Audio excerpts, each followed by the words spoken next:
Good evening to all. So இன்னைக்கு என்ன பார்க்க போறோம்னா கிளாசிக்கல் மெக்கானிக்ஸ்ல சாப்டர் 1. ஸோ அப்படியே எல்லாமே நோட்ஸ் எழுதிட்டேன், அப்படியே நான் எக்ஸ்பிளைன் பண்ணுறேன் பாருங்க. ஃபர்ஸ்ட் டாபிக் வந்து ஈக்குவேஷன்ஸ் ஆஃப் மோஷன்ஸ், ஓகேங்களா? அப்படியே என்னன்னா consider A system having n particles. n particle means n points in R3, ஓகேங்களா? ரைட். ஸோ நமக்கு என்ன தெரியும்னா Newton second law F = mi × a, ஏங்கிற ஆக்சலரேஷன்ஸ். அப்போ இது என்னது, ஒரு second order differential equation. Acceleration is second derivative with respect to distance function, ஓகேங்களா? அப்போ second order differential equation, ரைட்டா? ரைட். இப்போ f இப்படி கொடுத்துட்டாங்களா? ரைட். இப்போ நம்ம என்ன பண்றோம்னா ஃபோர்ஸ், இங்க ஃபோர்ஸ்ங்கிறது இங்க நிறைய இருக்கும், ஓகேங்களா? என்னென்ன ஃபோர்ஸ்லாம் இருக்குன்னா இந்த f-க்கு பதில் f-ங்கிறது காமனா உள்ளது, ஓகே? எல்லா ஃபோர்ஸையும் ஆட் பண்ண ஃபோர்ஸ் இது. அப்போ என்னென்ன ஃபோர்ஸ்லாம் இருக்குன்னா Fi Ri ன்னு ரெண்டு ஃபோர்ஸ் ஆட் பண்ணா டோட்டல் ஃபோர்ஸ் கிடைச்சிரும், ஓகேங்களா? அதே மாதிரி இங்க mi, இங்கே ஆக்சலேஷன் அப்படின்னா ஆர்ஐ டபுள் டாட் வச்சுருப்பாங்க. ஆக்சுவலாக நம்ம ஆல்ரெடி சொல்லியிருப்பேன் நினைக்கிறேன். ஆக்சுவலாக டிஃபரன்ஷியேஷன் யாருன்னா லிப்னிட்ஸ்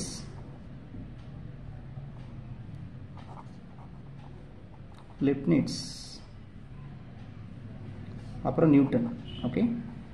ஸோ ரெண்டு பேரில் யார் டிஃபரன்ஷியேஷன் கண்டுபிடிச்சது தெரியல, ஒரு போட்டி நடந்துருக்கு, ஓகே? ரைட். இப்போ யார் கண்டுபிடிச்சா என்ன, இப்போ என்னென்னா இப்போ ஃபிசிக்ஸில் என்ன பண்ணுவாங்கன்னா எல்லாமே டிஃபரன்ஷியேட் வித் ரெஸ்பெக்ட் டு டைமை பொறுத்து தான் பண்ணுவாங்க. அதனால அவங்க என்ன பண்ணுவாங்க, ஃபர்ஸ்ட் டெரிவேட்டிவ்க்கு எக்ஸ் டாட்னு வச்சுருப்பாங்க. இதுக்கு மீனிங் என்ன, dx/dt.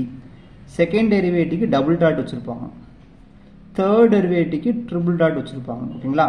ஸோ இந்த மாதிரி டாட் நோட்டேஷன் வந்து ஃபிசிக்ஸில் மேக்ஸிமம் யூஸ் பண்ணுவாங்க. ஸோ நியூட்டன் தான் அதை யூஸ் பண்ணது ஃபர்ஸ்ட் ஸ்டார்டிங்கில், ஓகேங்களா? அதை ஃபாலோ பண்ணி ஆகிட்டாங்க. இப்போ லிப்னிட்ஸ் என்ன பண்ணுவாங்கன்னா, ஸோ நம்ம வந்து அவங்க செகண்ட் டெரிவேட்டிவ் அவங்களுக்கு போதும், தேர்டெலாம் மேக்ஸிமம் வராது, ஓகேங்களா? வித் ரெஸ்பெக்ட் டு டைம் மட்டும் போதும் ஃபிசிக்ஸில். ஸோ நம்ம அப்படி கிடையாது, நம்ம ஜென்ரலாக படிக்கக்கூடிய ஆட்கள். அதனால் நம்ம என்ன பண்ணுறோம்னா dy/dx வித் ரெஸ்பெக்ட் டு எக்ஸ்னா எக்ஸ், செகண்ட் டெரிவேட்டிவ்னா d²y/dx², so d³y/dx³, okay? So நம்ம வந்து இந்த மாதிரி ஃபாலோ பண்ணுறோம். இந்த மாதிரி எழுதுறது லிப்னிட்ஸ், இந்த மாதிரி டாட் வச்சுருது நியூட்டன், ஓகேங்களா? ஸோ அதை இங்கே இந்த இடத்துல எழுதியிருப்பாங்க. இப்போ mi Ri டபுள் டாட். Riங்கிறது என்னன்னா இப்போ n பார்ட்டிகல்ஸ்னால் n பாயிண்ட்ஸ் இருக்கும். ஸோ ஒவ்வொரு பாயிண்டோட பொசிஷன் வெக்டார், அதோட செகண்ட் டெரிவேட்டிவ் எழுதியிருக்கும். I வந்து 1 to n, ஏன்னா n பார்ட்டிகல்ஸ் இருக்குன்னா n பாயிண்ட்ஸ் இருக்கும். ஆக்சுவலாக அது என்னன்னா, அது ஐக்கு 1 கொடுக்கும்போது n டிஃபரன்ஷியல் ஈக்குவேஷன்ஸ் இருக்கும், n number of differential equation of order 2, ஒவ்வொரு ஆர்டர் வந்து 2 இருக்கும், ஓகேங்களா? ரைட். இப்போ இந்த Fiங்கிறது முக்கியமானது, ரெண்டு ஃபோர்ஸ்.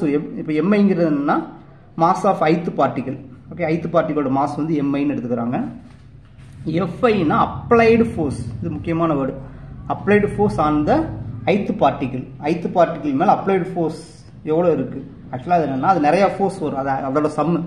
நான் அப்ளைடு ஃபோர்ஸுங்கிறது நிறைய கொடுக்கலாம் தானே பாருங்க. It is the sum of all other forces acting on the ith particle மேலே. ith பார்ட்டிகல் மேலே எவ்வளோ ஃபோர்ஸ் நம்ம அப்ளை பண்ணுறோம், ஓகேங்களா? ஸோ அதோட சம்மு தான் Fiன்னு எடுத்துக்கிறாங்க, ஓகேங்களா? ரைட்.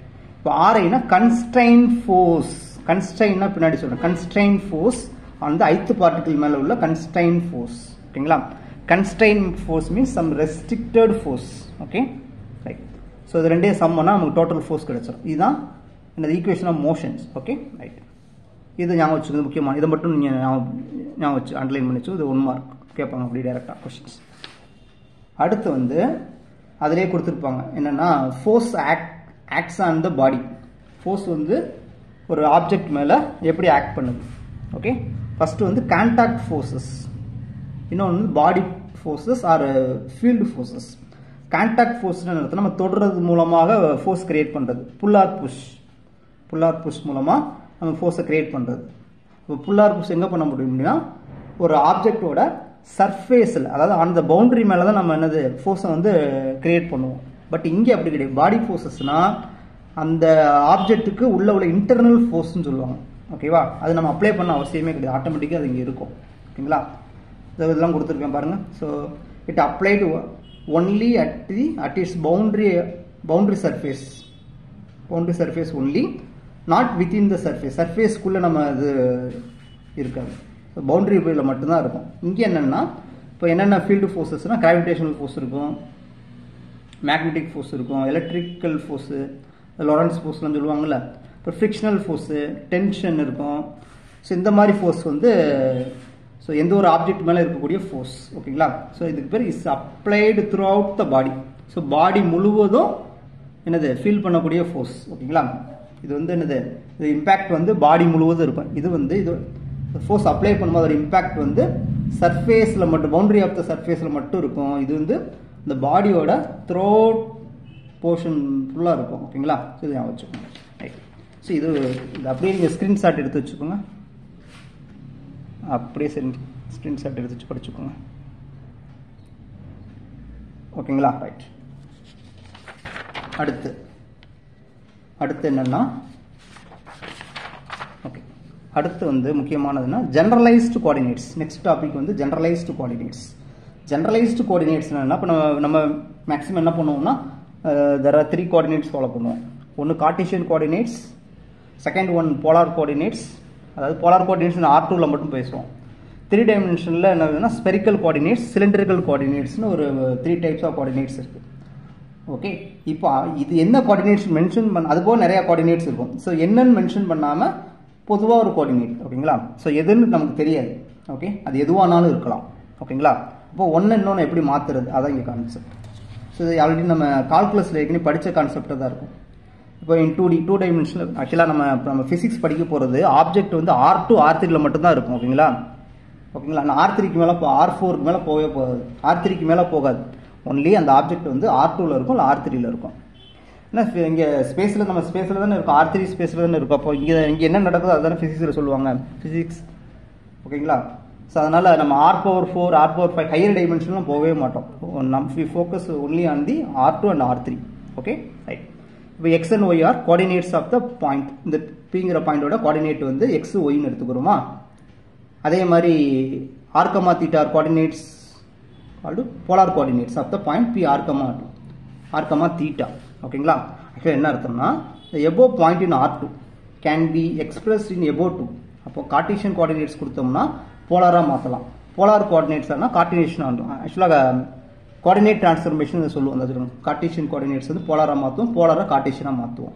ஓகே, ஸோ எப்போ மாற்ற முடியும் எப்போ மாற்ற முடியாதுன்னு ஒரு கண்டிஷன் உண்டு. ஓகே பாருங்கள், ஃபார் கிவன் இப்போ கார்ட்டீசியன் கோஆர்டினேட்ஸ் கொடுத்துட்டாங்களா. இப்போ இந்த மாதிரி ஒரு டிரான்ஸ்ஃபர்மேஷன் நம்ம ரெடி பண்ணிடலாமா. r, θ வச்சு இந்த மாதிரி ரிலேஷன் எடுத்துட்டோம். இப்போ இதை ஸ்கொயர் பண்ணி சம்மன்னா அது கிடச்சிடும். இது r கண்டுபிடிச்சிடலாம். r வந்து இந்த இது முக்கியமானது 0 to ∞. இதை எதாவது டிவைட் பண்ணுறோம், tan θ கிடைக்கும். θ வந்து தனியாக எக்ஸ்பிளிசிட்டாக கண்டுபிடிச்சிடலாம். இதுலேருந்து θவையும் r-ஐயும் எக்ஸ்பிளிசிட்டாக கண்டுபிடிக்கிறோம். இப்போ θவும் r-ம் என்ன ரேஞ்சில் வேரி ஆகுது ஓகேங்களா. கண்டுபிடிச்சிட்டு ஜக்கோபி கண்டுபிடிக்கணும். ஓகே, ஜக்கோபி ஆல்ரெடி படிச்சிருப்பீங்க கால்குலஸில்.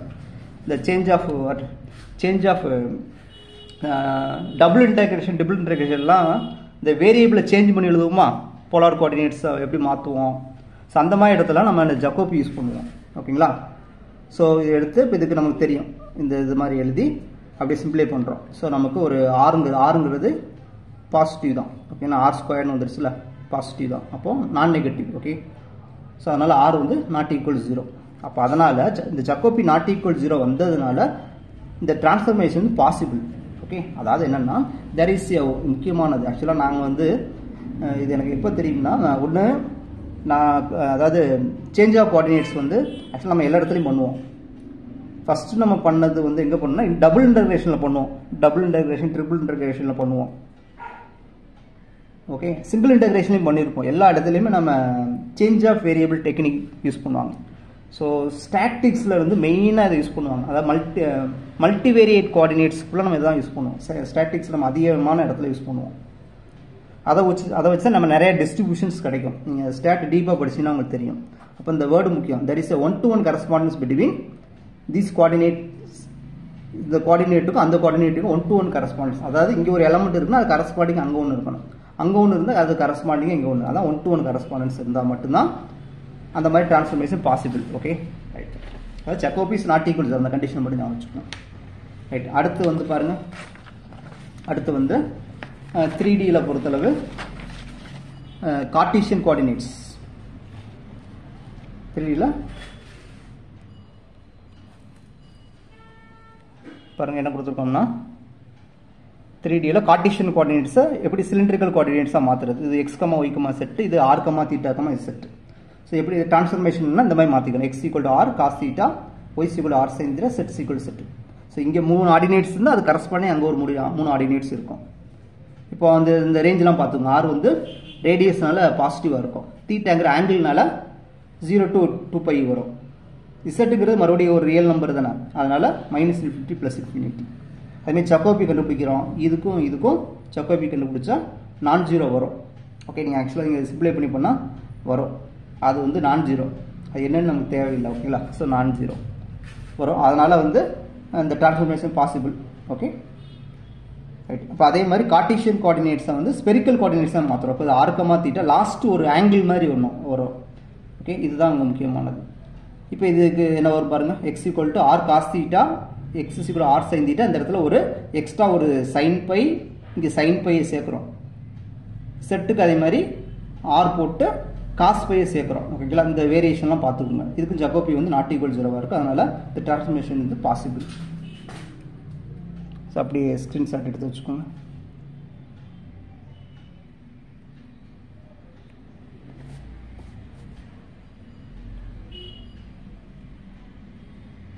ஓகே, நெக்ஸ்ட் டாபிக் வந்து என்னென்னா இது முடிச்சு. ஸோ இப்போ என்ன அதான் சொல்லியிருப்பாங்க. So Cartesian and cylindrical, spherical and some other கோஆர்டினேட்ஸ்லாம் இருக்குது. ஓகே, நமக்கு தெரிஞ்சது 3 தான். இது போக நிறைய கோஆர்டினேட்ஸ் இருக்குது. ஸோ அதுக்கு பேர் ஜென்ரலைஸ்ட் கோஆர்டினேட்ஸ். ஸோ ஜென்ரலாக இந்த மாதிரி ஸ்பெசிஃபிக்காக கார்ட்டீசியன், சிலிண்டர், ஸ்பெரிக்கல்னு நம்ம பேசுனாங்கன்னா ஜென்ரலாக பேசக்கூடியது ஜென்ரலைஸ்ட் கோஆர்டினேட்ஸ். ஓகேங்களா, ஸோ இது நம்ம அந்த புக்கில் உள்ள முக்கியமானது பாருங்கள். இதை மறுபடியும் இப்போ சொன்னதை அப்படி ரிப்பீட் பண்ணுறோம், ஜென்ரலாக பேசுகிறோம். ஓகேங்களா, இப்போ நம்ம ஒரு பாயிண்ட்டுக்கு அங்கே கொடுத்தோமா, இங்கே வந்து என்னது n சிஸ்டம் ஆஃப், ஒரு சிஸ்டத்தில் n பாயிண்ட்ஸ் இருக்குது, அதாவது n பார்ட்டிகிள்ஸ்.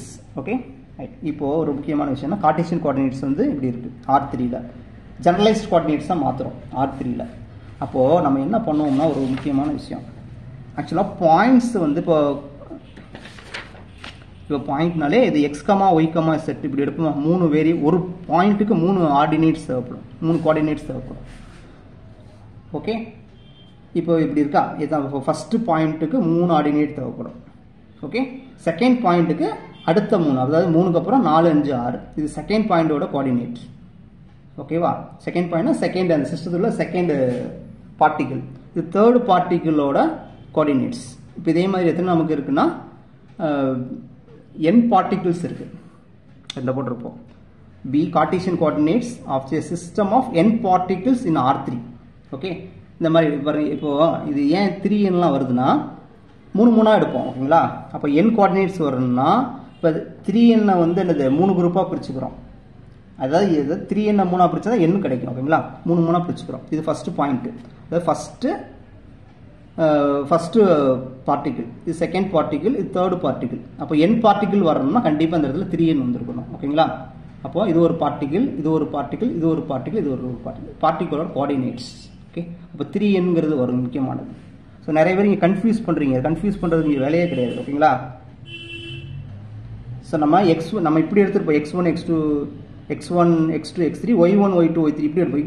இங்கே வந்து நம்ம ஜென்ரலாக எடுத்துக்கிறோம். ஓகேங்களா, ஸோ இது முக்கியமானது, இது நல்லா வச்சுக்கணும். எடுத்தாச்சா?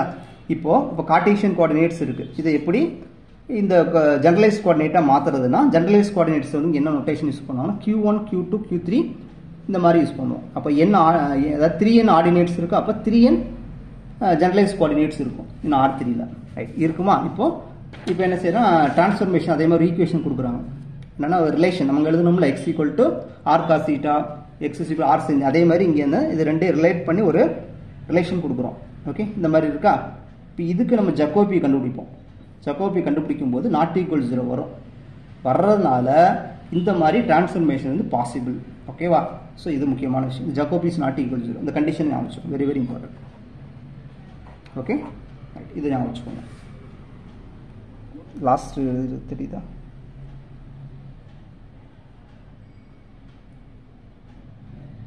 அப்படி ஒரு ஸ்க்ரீன்ஷாட் எடுத்து வச்சுக்கோங்க. ஓகே, அடுத்து வந்து புக்லேயே ஒரு சம்மு கொடுத்துருப்பாங்க. என்ன சம்னா இந்த மாதிரி கொஸ்டின். இப்போ ஒரு ஈக்குவேஷன் ஆஃப் கன்ஸ்டைன்னா என்னன்னா ஒரு ஈக்குவேஷன் தான் கன்ஸ்டைன்னு சொல்லுவாங்க. ஓகேங்களா, சம் லிமிட்டேஷனோட இருக்கும். இப்போ பாருங்க, சம் லிமிட்டேஷன், இதுக்கு மேலே அது எக்ஸும் ஒய்யும் ஒரு ரிலேஷனை சாட்டிஸ்ஃபை பண்ணும். இந்த அதாவது decision variable satisfies some equation, அந்த ஈக்குவேஷனுக்கு பேர் கன்ஸ்டைன்னு சொல்லுவாங்க. ஓகே, இப்படி கொடுத்துட்டாங்களா, இப்படி கொடுத்துருவாங்க. ஆக்சுவலாக அது ஒரு கொஸ்டின். இப்போ இந்த இதை எப்படி ஜெனரலைஸ்டு கோஆர்டினேட்ஸாக மாற்றுறதுன்னு கேட்பாங்க. இப்போ நமக்கு என்ன தெரியும், இது வந்து ஆக்சுவலாக circular equation x = r cos θ, x2 = r sin θ. So இப்படி வச்சு நம்ம ஏற்கனவே பண்ணியிருப்போம். இப்போ இதை நம்ம ஆர்டினேட் நம்ம இது கொடுத்துருக்கிறது x1 x2 கொடுத்துருக்கிறது நம்ம r θ மாற்றிருக்கோம். இப்போ இதை அவங்க q2ன்னு எடுத்திருப்பாங்க, இதை q1 எடுத்திருப்பாங்க. ஓகேவா? அதே மாதிரி இதை q1 q2 மாற்றி கூட எடுத்துக்கலாம். ஸோ ஒன்று இப்படி எழுதிக்கலாம், இல்லை இப்படி எழுதிக்கலாம். ஆல்ரெடி உங்களுக்கு தெரிஞ்ச விஷயம் தான். இப்படி கேட்கலாம். ஓகேங்களா? சிம்பிளாக கேட்பாங்க. ஓகே, ஆக்சுவலாக இதெல்லாம் எழுதுறீங்க, இந்த இதுதான் கரெக்டாக நீங்கள் பார்க்கணும். ஓகேங்களா? அந்த ரேஞ்ச் இருக்குது பார்த்தீங்களா, இந்த ரேஞ்ச் வந்து கரெக்டாக நான் வச்சுக்கோங்க. ஓகே, ஸோ இது ஒரு முக்கியமானது. அடுத்தது தான் இங்கே ஆரம்பிக்குது. ஸோ கன்ஸ்ட்ரைன் ஃபோர்ஸ்னா தெர் இஸ் எ ரெஸ்ட்ரிக்ஷன். ரெஸ்ட்ரிக்ஷன்னா என்ன அர்த்தம்னா, ஓகே, இப்போ இது உங்களுக்கு எப்படி புரிய வைக்கிறதுனா, நம்ம ஓஆர் படிச்சிருக்கோம். ஆப்ரேஷன் ரிசர்ச்சில் ஒரு ஃபங்க்ஷனை வந்து என்னது மேக்ஸிமைஸ் ஆர் மினிமைஸ் பண்ணுவோம். இப்போ வந்து டெசிஷன் வேரியபிள்ஸ் நிறையா இருக்கும். ஓகே, ஸோ இப்போ டெசிஷன் வேரியபிள் இந்த ஃபங்க்ஷனை வந்து மேக்ஸிமைஸ் பண்ணணும். அதுக்கு பேர் அப்ஜெக்டிவ் ஃபங்க்ஷன் சொல்லுவோம். இப்போ அந்த டெசிஷன் ஃபங்க்ஷன் வந்து some kind of equations or இன்ஈக்குவேஷனை சாட்டிஸ்ஃபை பண்ணணும். அதுக்கு பேர் கன்ஸ்ட்ரைன் படிச்சிருப்போம். சப்ஜெக்ட் டு கன்ஸ்ட்ரைன் படிச்சிருப்போம். அதாவது கன்ஸ்ட்ரைன் என்ன நடக்கும்னா, செட் ஆஃப் ஈக்குவேஷன்ஸ். ஓகே, அதான் constraints are satisfied by unknown decision variables. Okay, அது ஈக்குவல் ஃபார்மெட்டில் இருக்கலாம், or inequality greater than or equal to less than or equal to இருக்கலாம். அதுதான் நம்ம யூஸ் பண்ணுவோம். அப்போ constraint maybe equality form or inequality form. Okay, so அதான் இங்கே எழுதியிருப்போம். ரைட், இப்போ இது உங்களுக்கு எப்படி புரியுதுன்னா, இப்போ ஒரு எக்ஸாம்பிள் போட்டால் தெரியும். கன்ஸ்ட்ரெயின் ஃபோர்ஸ், கன்ஸ்ட்ரெயின் அதாவது number of constraint in R2 or R3. Okay, number of constraint of a system of particles in R2 or R3 அப்படின்னா என்னன்னா, நம்பர் ஆஃப் ரெஸ்ட்ரிக்ஷன். ஸோ எங்கெல்லாம் அலோடு. ஓகே, அதான் ரெஸ்ட்ரிக்ஷன்னா எங்கே அலோடு. ரைட், இப்போ இதுதான் என்னது, ஒரு இந்த இதில் வந்து பார்ட்டிகல்ஸ் இருக்குதா வச்சுக்கோமே. இப்போ the points in this line can move within the line. ஒரு பாயிண்ட் வந்து இதுக்கு இடையில தான் மூவ் ஆகுமே தவிர இங்கெல்லாம் அவங்களால போகவே முடியாது. ஸோ இப்போ ரெஸ்ட்ரிக்ஷன் வந்து இங்கே இருக்குது. ஸோ இங்கே மட்டும்தான் அவங்களால ட்ராவல் பண்ண முடியும். Okay, so they cannot move freely in all direction in R2ல வேறு எங்கேயுமே போக முடியாது. அப்போ there is number of constraint வந்து ஒன்று இந்த டைரக்ஷனில் ஒரே ஒரு கன்ஸ்ட்ரைன் மட்டும்தான் இருக்குது. ஓகேங்களா? ஸோ இந்த ஒரு டைரக்ஷனில் மட்டும்தான் போக முடியும், இந்த இதில் மட்டும்தான். அப்போ கன்ஸ்ட்ரைன் வந்து 1. ஓகேங்களா? கன்ஸ்ட்ரைன் வந்து 1. So there is some limitation. Okay, ஏதோ ஒரு ஆக்சிஸ். ஓகேவா? இப்போ அதே நேரத்தில் இங்கே பாருங்கள், இது வரைஞ்சிருக்கோமா, இது என்னென்னா R2ல உள்ள ஒரு ட்ரையாங்கிள் வச்சுக்கோங்க, ட்ரையாங்குலர் ரீஜியன் கூட வச்சுக்கோங்க. ஓகே, இப்போ நம்பர் ஆஃப் கன்ஸ்ட்ரைன்ஸ் என்ன பண்ணோம்னா, இப்போ இந்த 3 பாயிண்ட்ஸ் வந்து ஆக்சுவலாக அந்த சிஸ்டத்தில் 3 பார்ட்டிகல்ஸ் இருக்குது. அதோட பொசிஷன் தான் இங்கே எழுதியிருக்கிறோம். கோஆர்டினேட்ஸ். இப்போ என்னென்னா, இப்போ இங்கே இருக்கக்கூடிய பாயிண்ட்ஸ் வந்து இங்கே மட்டும்தான் மூவ் ஆக முடியும், இங்கே இருந்து. ஓகே, அதே மாதிரி இங்கே இருக்கக்கூடிய பாயிண்ட்ஸ் வந்து இங்கே மட்டும்தான் மூவ் ஆக முடியும். அப்போது இப்போ இங்கே ஒரு ரெஸ்ட்ரிக்ஷன் இங்கே வந்துருச்சு. இந்த டைரக்ஷனில் தான் மூவ் ஆக முடியும். 1, 2வது இங்கே, 3வது இங்கே. அப்போது there are 3 restriction இருக்குது. therefore number of constraint of this system 3.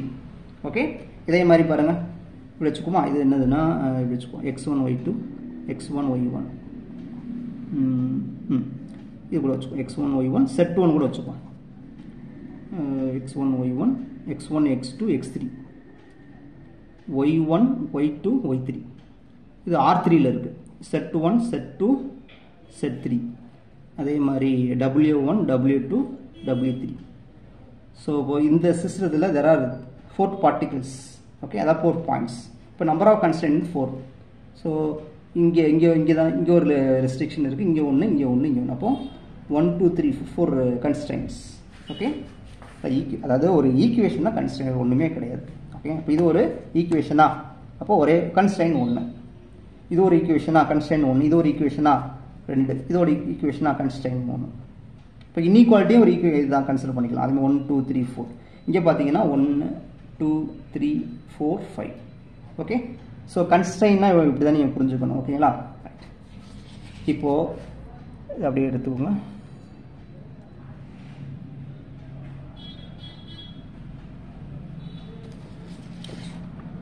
இப்போ அடுத்து என்னன்னா ஸோ இதெல்லாம் ரொம்ப முக்கியமான டாபிக்ங்க. இப்போ அடுத்து டிகிரி ஆஃப் ஃப்ரீடம். ஆக்சுவலாக லாஸ்ட்டு இந்த கொஸ்டின்லாம் பார்த்தேன். லாஸ்ட்டு டிஎன் செட் 2017 கேட்ட கொஸ்டின் இது.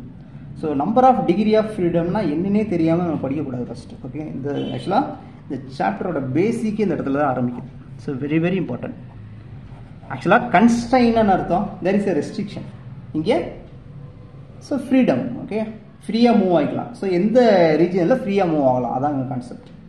அங்கே ரெஸ்ட்ரிக்ஷன் எந்த இடத்துல ரெஸ்ட்ரிக்ஷன், இங்கே எந்த இடத்துல ஃப்ரீடமாக மூவ் ஆக முடியும், அதுதான் இங்கே கான்செப்ட். ஆக்சுவலாக என்னென்னா number of independent ways in which a mechanical system of particles can move without violating any constraints. Okay, so கன்ஸ்ட்ரைனை வயலேட் பண்ணாமல் எப்படிலாம் இண்டிபெண்ட் வேஸில் மூவ் ஆக முடியுமோ, இந்த இண்டிபெண்ட் வேர்டு முக்கியமானது. இண்டிபெண்ட், ஓகேவா? So is called number of degree of freedom of that system. So ரொம்ப முக்கியமானது. அடுத்து என்ன சொல்கிறாங்கன்னா number of degree of freedom in this system is equal to minimum number. ஆக்சுவலாக அதில் என்ன பண்ணியிருந்தாங்கன்னா இந்த 4 ஆப்ஷன் செட் பண்ணியிருந்தாங்க. So minimum independent variables, maximum independent variables, maximum dependent variables, maximum dependent variables. So 4 option கொடுத்துருந்தாங்க. ஸோ இது ரொம்ப முக்கியமான மினிமம் இண்டிபெண்டன்ட் வேரியபிள்ஸ். ஸோ இது நல்லா வச்சுக்கோ, முக்கியமான questions, very very very important. Okay, right. அடுத்து இதுவும் ரொம்ப இம்பார்ட்டன்ட். ரைட், இப்போ இதை வச்சு நம்ம என்ன பண்ண போகிறோம்னா இதே மாதிரி வழக்கம் போல் ஒரு சிஸ்டத்தில் n பார்ட்டிகல்ஸ் R2ல இருக்குன்னு வச்சுக்கோமே. there are L independent equations, அதாவது L constraints இருக்குது, அது n ஈக்குவேஷன்ஸ். அதாவது இந்த மாதிரி நீங்கள் பாருங்கள், லாஸ்ட் அங்கே போட்டேனே. கன்ஸ்ட்ரெயின்னா இது ஒரு ரெஸ்ட்ரிக்ஷன். இது 1 2 3 ஈக்குவேஷன் இங்கே இருக்கா, 1 2 3 4, இங்கே 5 ஈக்குவேஷன் இருக்குது. அந்த மாதிரி நீங்கள் பாருங்கள். அப்போது இதில் எத்தனை பார்ட்டிகல்ஸ் இருக்குது? 1 2 3 4 பார்ட்டிகல்ஸ் இருக்குது. 4 பார்ட்டிகல்ஸ் எத்தனை கோஆர்டினேட்ஸ் இருக்குது? 12 கோஆர்டினேட்ஸ் இருக்குது, 4 ரெஸ்ட்ரிக்ஷன் இருக்குது. இங்கே ஓகேங்களா, இங்கே 6 பாயிண்ட்ஸ் இருக்குது, 3 ரெஸ்ட்ரிக்ஷன் இருக்குது. இங்கே ஓகேவா, அது புரிஞ்சுக்கோங்க. ஸோ இப்போ இங்கே அதே மாதிரி n பார்ட்டிகிள்ஸ் இருக்குது. இப்போ n பார்ட்டிகிள்ஸ் இருந்தால் எத்தனை கோஆர்டினேட்ஸ் இருக்கும்? 2n கோஆர்டினேட்ஸ் இருக்கும், அப்படி தானே? அதாவது ஒரு பார்ட்டிகிள்னா ஒரு பாயிண்ட்டுக்கு 2 கோஆர்டினேட்ஸ் இருக்கும். அப்போ n பார்ட்டிகிள்ஸ்னால் 2n கோஆர்டினேட்ஸ் தான் இங்கே எழுதியிருக்கோம். ஓகே, இப்போ therefore இப்போ number of degree of freedom for the system in R2. இந்த சிஸ்டத்தில் n பார்ட்டிகல்ஸ் இருந்துச்சுன்னா அதுக்கு டிகிரி ஆஃப் ஃப்ரீடம் என்ன? அது என்னன்னா total number of coordinates. So மொத்தம் எத்தனை கோஆர்டினேட்ஸ் இருக்குன்னு R2ல தானே பேசுகிறாங்க. R2னா R2, R3னா R3 is minus number of constraints. Okay, இப்போ number of degree of freedom 2n ஏன் 2 போகிற முடியுதா? இப்போ சொன்னல. ஸோ 2Dயில் ஸோ n பாயிண்ட்ஸ் இருந்ததுன்னா 2n நம்பர் ஆஃப் ஆர்டினேட்ஸ் இருக்கும், அதான் எழுதியிருப்போம். மைனஸ் எல் தான் இங்கே மென்ஷன் பண்ணுது. இண்டிபெண்ட் கன்ஸ்ட்ரைன் வந்து மொத்தம் எத்தனை? எல். என்னன்னா இங்கே என்ன இருக்கோ அங்கே காப்பி பண்ணிக்கணும். ஓகேவா, டோட்டல் நம்பர் ஆஃப், இது சிம்பிளாக கொஞ்சம் total number of coordinates in R2, total number of coordinates in R2 or R3 minus number of constraints in R2 or R3. Okay, right. இப்போ ரைட், இப்படி நான் வச்சா இப்போ 2Dயில் பேசிட்டோமா, அதே மாதிரி 3Dயில் பேசலாம். Total number of degree of freedom for the system of n particles in R3 is equal to total number of coordinates in R3 minus total number of constraints. Okay, இப்போ நமக்கு n particles இருக்கா, n particles means n points. ஒரு பாயிண்ட்டுக்கு 3 ordinates தேவைப்படும். we need 3 ordinates. அப்போ 2 பாயிண்ட்டுக்கு 2 into 3 6 ordinates தேவைப்படும். அப்போ n பாயிண்ட்ஸ்க்கு 3n ஆர்டினேட்ஸ் தேவைப்படும், அதான் எழுதிருக்கோம். 3n ordinates minus L independent constraints இருக்குது. இது ஃபார்முலா, அவ்வளோதான். ஓகேவா, இது நான் வச்சுக்கணும். இப்போ என்ன பண்ணுறாங்கன்னா, இப்போ இதே இதில் இன்னொரு கொஸ்டின் நம்மகிட்ட இதில் இருக்குது. இப்போ டோட்டல் நம்பர் ஆஃப் வேரியபிள்ஸ் எத்தனை இருக்குன்னு பார்க்குறோம். ஓகே, ஆக்சுவலாக எல்லாமே இதில் டீயில் இருக்கும். இந்த மாதிரி போட்டுப்போம் பாருங்க, இங்கே போட்டிருப்போம். ஆக்சுவலாக ஒவ்வொரு ஆர்டினேட்ஸும் ஜென்ரலைஸ் கோஆர்டினேட்ஸும் இருக்கும், அதேமாதிரி டைம் வந்து மென்ஷன் பண்ணிகிட்டே வருவாங்க. ஓகே, வித் ரெஸ்பெக்ட் டு டைமும் வரும் உங்களுக்கு. ஓகேங்களா, ஜென்ரலைஸ் கோஆர்டினேட்ஸ் அசோசியேட்டட் வித் டைமும் வரும், இந்த டீங்கிறது வரும். ஓகே, இப்போ அந்த ஸோ மொத்தம் ஈக்குவேஷன்ஸ் இருக்குது, அப்படி தானே? ஸோ n பார்ட்டிகல்ஸ் இருக்குது, L இண்டிபெண்ட் ஈக்குவேஷன்ஸ் இருக்குது. அப்போ மொத்தம் அந்த சிஸ்டத்தில் எத்தனை அன்னோன்ஸ் இருக்குன்னா, வேரியபிள்ஸ் எத்தனை கண்டுபிடிக்கணும், எத்தனை வேரியபிள்ஸ் இருக்குன்னா, ஸோ இந்த இது இருக்கும் பார்த்தீங்களா, இருக்கா? அப்போ இதில் எத்தனை இருக்குன்னா 3n ஆர்டினேட்ஸ் இருக்கு. ஓகே, 3n ஆர்டினேட்ஸ் இருக்கு. அதில் ஆர்டினேட்ஸ் ப்ளஸ் டைம் ஃபங்க்ஷனில் ரெண்டுமே அசோசியேட் ஆகி இருக்கும். ஓகே, இப்போ ஃபங்க்ஷன் ஆஃப் டி ப்ளஸ் இந்த ஆர்டினேட்ஸ் இருக்கும். ஓகே, அப்போ மொத்தம் எத்தனை, அப்போ அதே மாதிரி ஈக்குவேஷன் எத்தனை இருக்குன்னா இங்கே 3n ஈக்குவேஷன்ஸ் இருக்கு. இப்போ therefore total number of variables to obtain the function f of t, t ல இருக்க ஃபங்க்ஷன் எத்தனை number of f of t ல எத்தனை வேரியபிள்ஸ் இருக்குன்னா 2n plus l 2d ல, ஏன்னா மொத்தம் ஏற்கனவே எத்தனை 2n total number of ordinates 2n plus ஒவ்வொரு கன்ஸ்ட்ரெயின்லேயும் அந்த ஆர்டினேட்ஸ் இருக்கும். ஓகேங்களா, ஒவ்வொரு கன்ஸ்ட்ரெயின்லேயும் என்னது அந்த ஆர்டினேட்ஸ் இருக்கும். அப்படிதானே, அதெல்லாம் சொன்னேன், அதெல்லாம் சொன்னேன் பாருங்க. இதானே நம்ம கன்ஸ்ட்ரெயின் சொன்னோம், இந்த கன்ஸ்ட்ரெயின்லேயே அந்த ஆர்டினேட்ஸ் இருக்கும். ஓகேங்களா, ஸோ அதனால எல் இண்டிபெண்டன்ட் ஈக்குவேஷன் ஒவ்வொரு கன்ஸ்ட்ரெயின்லேயும் அந்த வேரியபிள்ஸ் இருக்கும். ஓகே, ஸோ அந்த மொத்தம் எத்தனை இருக்கு 2n plus l. ஓகே, அப்போ நம்ம எல் நம்பர் ஆஃப் கன்ஸ்ட்ரெயின் இருக்கும், எல் நம்பர் ஆஃப் வேரியபிள்ஸ் இருக்கும். ஓகே, இந்த இதில் 1 இப்படி இருக்கும், 1 2 3 இருக்கும், எல் இருக்கும். அப்போ 2n plus l. அதே மாதிரி 3Dயில் கேட்டாங்கன்னா 3n plus l. இப்போ டோட்டல் நம்பர் ஆஃப் வேரியபிள்ஸ் அப்படின்னு கேட்டாங்கன்னா 3n plus l. ஓகே, இதை அப்படியே நீங்கள் படிச்சுக்கணும்.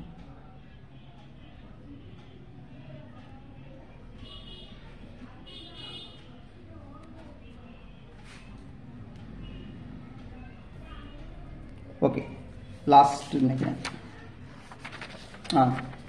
இது ரொம்ப முக்கியமான portion, very very important. So என்னன்னா, ஒரு இந்த மாதிரி ஒரு சிஸ்டம் கொடுத்துட்டாங்களா, சிஸ்டத்தில் எத்தனை பார்ட்டிகிள்ஸ் இருக்கு 1 to 3 பார்ட்டிகிள்ஸ் இருக்கு, மொத்தம் 6 ஆர்டினேட்ஸ் இருக்கு, 3 கன்ஸ்ட்ரெயின்ட் இருக்கு. அப்போ number of degree of freedom கேட்டாங்கன்னா என்ன பண்ணுவீங்க, மொத்தம் ordinates 2 4 6 6 minus 3. So formula total number of ordinates minus total number of constraints. So 3. அதே இங்கே பாருங்க, ஸோ 3 பாயிண்ட்ஸ் இருக்கா. இப்போ மொத்த ஆர்டினேட்ஸ் 3 9 மைனஸ் 1 2 3 3 ரெஸ்ட்ரிக்ஷன். அப்போது number of degree of freedom 6. அதேமாதிரி இங்கே பாருங்கள், மொத்தம் இங்கே 12 இருக்கா, 1 2 3 4 கன்ஸ்ட்ரெயின்ட் இருக்கு, அப்போ 8. இப்போ இந்த மாதிரி கொஸ்டின் கேட்போம். சப்போஸ் ஈக்குவேஷன் கொடுத்து கேட்குறாங்கன்னு வச்சுக்கோங்க, ரொம்ப சிம்பிள். ஈக்குவேஷன் கொடுத்து கேட்கும்போது நீங்கள் நல்லா பார்க்கணும். ஸோ இதில் எத்தனை கன்ஸ்ட்ரெயின்ட் நம்ம சொல்ல முடியாது, ஏன்னா ஸ்ட்ரைட் லைன் மாதிரி இல்லை பார்த்தீங்களா. ஸோ அப்போ என்ன பண்ணணும், இந்த மாதிரி ஈக்குவேஷன் கொடுத்துருவாங்க. இப்போ பாருங்கள், இதில் இது ஒரு கோஆர்டினேட், இது ஒரு கோஆர்டினேட், இது ஒரு கோஆர்டினேட், இது ஒரு கோஆர்டினேட். இப்போ ஏ ஃபிக்ஸ் ஆயிரும், உங்களுக்கு ஏ ஃபிக்ஸ் ஆயிரும். ஓகே, ஸோ இப்போ ஏ ஃபிக்ஸ் ஆயிரும். இப்போ இதுதான் உங்களோட கன்ஸ்ட்ரெயின்ட். ஸோ இப்போ நம்ம x1 x2 y1 x1 x2 y1 y2 இதுதான் நம்மளோட வேரியபிள்ஸ். ஓகே, சேஞ்ச் ஆகிக்கிட்டே இருக்கும். இது ஃபிக்ஸ் ஆகிடும். அப்போது இதுக்கு டிகிரி ஆஃப் ஃப்ரீடம் கேட்பாங்க. அப்போ எத்தனை மொத்தம் வேரியபிள்ஸ் 1 2 3 4 மைனஸ் இது என்ன ஒரு ஈக்குவேஷன் தானே, ஒரு ஈக்குவேஷன்ஸ். ஸோ ரெஸ்ட்ரிக்ஷன் 1, அப்போ -1 4 - 1 3. ஸோ இந்த மாதிரி கொஸ்டின் கேட்பாங்க.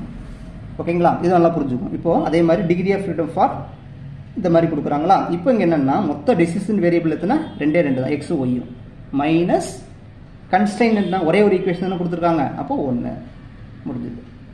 அதே மாதிரி இங்கே பாருங்க, x2 இது என்ன ஸ்பியரா. இப்போ எத்தனை கன்ஸ்ட்ரெயின்னு, ஸோ எத்தனை டெசிஷன் 1 2 3 3 மைனஸ் ஒரே ஒரு ஈக்குவேஷன், ஒரே ஒரு கன்ஸ்ட்ரெயின், நம்பர் ஆஃப் கன்ஸ்ட்ரெயின் 1, அப்போ -1 2. ஆக்சுவலாக இங்கே பாருங்க, இது ஒரு லாஸ்ட் இயர் கேட்ட question. Number of degree of freedom for சாலிட்னு சொல்லி கேட்பாங்க. மொத்தம் 6. எப்படின்னா சாலிட்னு சொல்லும்போது நம்ம கியூப் எடுத்துக்கலாமா. அப்போ கியூப்ல எத்தனை இருக்கும் 3 3 3 9 வந்துருமா. 3 போது 3 ரெஸ்ட்ரிக்ஷன் இருக்கும். எக்ஸ் ஆக்சிஸ் டைரக்ஷனில் 1 இருக்கும், ஒய்யில் 1 இருக்கும், இசட்டில் 1 இருக்கும். அப்போ மொத்தம் 3 ரெஸ்ட்ரிக்ஷன் இருக்கும், 6 ஆன்சர். இப்போ அதே மாதிரி இங்கே கொடுக்குறாங்க பாருங்க, இதில் என்னது 6 ஃபிக்ஸ் பண்ணிட்டாங்க. அப்போ எத்தனை வேரியபிள்ஸ் இருக்கு 1 2 3 4 5 6. இப்போ 6 கோஆர்டினேட்ஸ் மைனஸ் ஒரே ஒரு ஈக்குவேஷன், ஒரு ரெஸ்ட்ரிக்ஷன், ஸோ 5 ஆன்சர். ஓகேங்களா, ரைட், ஞாபகம் வச்சுக்கோங்க. அடுத்து ஸோ இதோட முடியுது பார்த்துக்கலாம். So last concept. So types of constraints very very important. So type of constraints ரொம்பவே இம்பார்ட்டன்ட். ஸோ என்ன கன்ஸ்ட்ரெயின்ட்ஸ் இப்போ இப்போதைக்கு holonomic constraint, non holonomic constraint. Okay, இதில் 2 டைப் இருக்குது. Rheonomic constraint, scleronomic constraint. அதே மாதிரி இங்கே சேம் ரியோனாமிக் ஸ்க்லரோனாமிக் ரெண்டு சேம் தான். இப்போ எதில் டிஃபர் ஆகும்னா இப்போ ரியோனாமிக் கன்ஸ்ட்ரெயின் ஒரு constraint. So if the equation of constraint depends முக்கியமான depends on time or velocity. So time or velocity depend பண்ணி இருந்துச்சுன்னா அந்த ஈக்குவேஷன் ஆஃப் கன்ஸ்ட்ரெயின் பேர் ரியோனாமிக் கன்ஸ்ட்ரெயின். ஓகேங்களா? அதே மாதிரி இந்த equation of constraint does not depend on does not depend on independent அர்த்தம். ஓகேவா? on time or velocity. இப்படி இருந்தால் இதுக்கு பேர் ஸ்க்லரோனாமிக் கன்ஸ்ட்ரெயின் சொல்லுவாங்க. ஓகேங்களா? இது நல்ல முக்கியமான பாயிண்ட் நோட் பண்ணி வச்சுக்கோங்க. ஆக்சுவலாக இதெல்லாம் கேட்ட கொஸ்டின், இதெல்லாம் கேட்ட கொஸ்டின், ஆல்ரெடி கேட்ட கொஸ்டின். ஓகே, அப்புறம் முக்கியமான நோட் என்னன்னா இந்த ஹோலோனாமிக் கன்ஸ்ட்ரெயின் எழுதியிருக்கோமா, இது என்ன பண்ணோம்னா number of degree of freedom வந்து ரிடியூஸ் பண்ணோம். ஓகேங்களா? இது வந்து ரிடியூஸ் பண்ணோம், இது வந்து ரெடியூஸ் பண்ணாது. நான் ஹோலோனாமிக் கன்ஸ்ட்ரெயின் வந்து டிகிரி ஆஃப் ஃப்ரீடத்தை ரெடியூஸ் பண்ணாது. இது ஒரு இம்பார்ட்டன்ட் கொஸ்டின். ஓகே, இப்போ அடுத்து இப்போ இது என்ன சொல்லுவாங்கன்னா இப்போ Q1 Q2 Qn என்ன தான் போட்டிருக்கோம். ஓகேங்களா? ஸோ n கோஆர்டினேட்ஸ் இருக்குது, ஜெனரலைஸ் கோஆர்டினேட்ஸ் இருக்குது, k நம்பர் ஆஃப் கன்ஸ்ட்ரெயின்ஸ் இருக்குது, k ஈக்குவேஷன்ஸ் இருக்குன்னு வச்சுக்கோங்களேன். இப்போது இந்த ஈக்குவேஷன் ஆஃப் ஹோலோனாமிக் கன்ஸ்ட்ரெயின்ஸ் என்னென்னா இந்த pi i equal to Q1 Q2 Qn t. இப்போ i வந்து 1 to k அப்படின்னு எடுத்தோன்னா இதில் எத்தனை ஈக்குவேஷன், n ஈக்குவேஷன்ஸ் இருக்கும். ஓகேங்களா? ஐக்கு 1 கொடுத்தா 1, ஐக்கு 2 கொடுத்தா k கொடுக்குறோம்னா k. ஓகே, அப்போது ஸோ இதுக்கு பேர் தான் என்னென்னா n பார்ட்டிகல்ஸ் இருக்குதுண்ணா, n பார்ட்டிகல்ஸ் இருக்கும்போது நமக்கு n இது இருக்கும். அதாவது நம்பர் ஆஃப் கன்ஸ்ட்ரெயின்ஸ் எத்தனை இருக்குது, k இருக்குங்களா? ஓகே, ஸோ இப்போ is called holonomic constraint. Okay, இன்னொன்று இருக்குது பார்த்தா summation i1 to n AJI, AJIனா acceleration, TQI generalise coordinates. Okay, plus AJT time இங்கே வரும், AJT DT. So equal to 0 is called non holonomic constraint. ஆக்சுவலாக என்னென்னா இங்கே இது வந்தான் பிரச்சனை. ஸோ இதில் டைம் இன்வால்வ் ஆகாது, இதில் டைம் இன்வால்வ் ஆகிருக்கும். அதனால் நான் ஹோலோனாமிக் கன்ஸ்ட்ரெயின் வந்து நான் இன்டகிரபிள் டிஃபரன்ஷியல் ஃபார்ம், அதாவது நான் எக்ஸாக்ட்னஸ் ஃபார்மில் இருக்கும். இது வந்து ஸோ நான் எக்ஸாக்ட்னஸ் ஃபார்மில் இருக்கும், எக்ஸாக்டாக இருக்காது. நான் ஹோலோனாமிக் கன்ஸ்ட்ரெயின் வந்து எக்ஸாக்டாக இருக்காது. அப்போது எக்ஸாக்டாக மாறணும்னா என்ன கண்டிஷன்? ஓகே, ஸோ நான் இன்டகிரபிளாக இருக்கணும். ஓகே, அப்போது எக்ஸாக்டாக மாற்றுச்சுன்னா அது இன்டகிரபிளாக மாறும். அதுக்கு தான் அந்த கண்டிஷன்ஸ், முக்கியமான condition, very very very important. Necessary and sufficient, எங்கெல்லாம் நெசசரி அண்ட் சஃபிஷியன்ட் வேர்டு கொடுக்குறோனோ அது கண்டிப்பாக questions. So necessary sufficient condition for exactness, இந்த ஒன்று வந்து எக்ஸாக்டாக மாறணும்னா இதில் இருக்கும் டோ AJI, டோ AJI, டோ QK, டோ AJK, டோ QI. ஓகே, இல்லை டைம் வந்து இன்வால்வ் ஆகாது, இதில் டைம் இன்வால்வ் ஆகிருக்கும். ஸோ இதுதான் அந்த நெசசரி அண்ட் சஃபிஷியன்ட் கண்டிஷன்ஸ். ஓகேங்களா? இதோட ரேட் ஆஃப் சேஞ்சை வச்சு ஒரு இதோட ரேட் ஆஃப் சேஞ்சை வச்சு இன்னொன்று அது ஞாபகம் வச்சுக்கோங்க. ரைட்டா? இது முக்கியமானது. அடுத்து இது வந்து போன வருஷம் கேட்ட கொஸ்டின். ஓகே, ஸோ அதாவது இது ஆக்சுவலாக இது வந்து என்னென்னா 2 தடவை கேட்டிருக்காங்க. டைப்ஸ் ஆஃப் கன்ஸ்ட்ரெயின் வந்து நான் TRP பாலிடெக்னிக் எக்ஸாம் எழுதும்போது கேட்ட கொஸ்டின். நான் வந்து அந்த இடத்துல நான் கன்ஃபியூஸ் பண்ணிட்டு வந்துட்டேன். ஸோ ஒன்று அதாவது ஈக்குவாலிட்டி இன்இக்வாலிட்டி ரெண்டுமே எனக்கு தெரியும், ஆனால் மாற்றி போட்டு வந்துட்டேன்.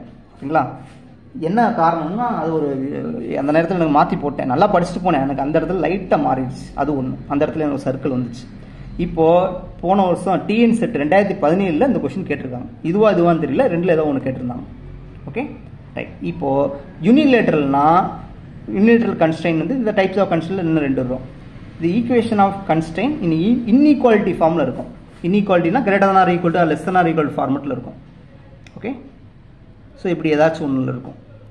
ஓகே, ரெண்டில் ஏதாச்சும் ஒன்று இருக்கும். இன்இக்வாலிட்டி ஃபார்மில் இருந்தால் அது யூனிலேட்ரல். ஸோ நான் அதை மாற்றி போட்டு பைலேட்ரல் தான் மாற்றி போட்டேன் பாருங்கள். இப்போது பைலேட்ரல் கன்ஸ்ட்ரெயின்னா ஈக்குவாலிட்டி ஃபார்மில் இருக்கும். முக்கியமான question, very very important. Equality ஃபார்மில் இருக்கும். ரைட். இப்போ நான் இதை எப்படி ஞாபகம் வச்சுக்கலாம்னு நினச்சிட்டேன்னா, இப்போது A ஈக்குவல் டு B, இதுக்கு ஈக்குவலாக நம்ம எழுதுவோம் A greater than or equal to B and A less than or equal to Bன்னு எழுதுவோமா? அப்போது 1 2 பைலேட்ரல். ஓகே, இது ஒரு யூனிலேட்ரல், இது ஒரு யூனிலேட்ரல், அப்போ ரெண்டும் சேர்ந்தது தான் பைலேட்ரல். இப்படி ஞாபகம் வச்சுக்கலாமா? ஸோ இப்படி ஞாபகம் வச்சுக்கிங்கன்னா உங்களுக்கு ஈஸியாக வந்துடும். இப்போ பைலேட்ரல் வந்து கன்ஸ்ட்ரெயின் வந்து ஈக்குவாலிட்டி ஃபார்மில் இருக்கும்.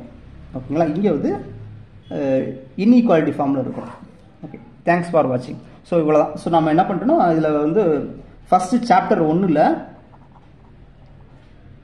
வந்து 60% கவர் பண்ணியாச்சு.